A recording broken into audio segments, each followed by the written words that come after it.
խոսում ենք գրգռված աղու համախտանիշի մասին, որը իրենից ներկայացնում է ոչ թե օրգանական, այլ ֆունկցիոնալ հիվանդություն։ Ստորև կասեմ, ինչու եմ ես ներկայացնում այն, որովհետև հոգեբանական կոմպոնենտը առաջացման գործոնների մեջ բավականին շատ է։ Ուրեմն ես ձեզ ասեմ, որ մեր աղիները շատ ավելի համարվում է երկրորդ ուղեղ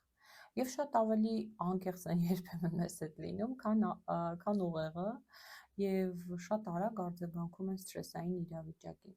Երբեմն, ոմանց մոտ այդպես է։ Լինում է, չէ՞, որ անհանգստությունից առաջ այ ուսանող ժամանակ ես շատ լավ հիշում եմ, ոմանք դիարեա, գրկած ման էին գալիս քննությունից առաջ, այսինքն լուծ ու հերիք չէ սթրեսը մի հատ էլ այդ էլեկտրոլիտների կորստի հետևանքով թուլություն էին ունենում եւ այլն, այսինքն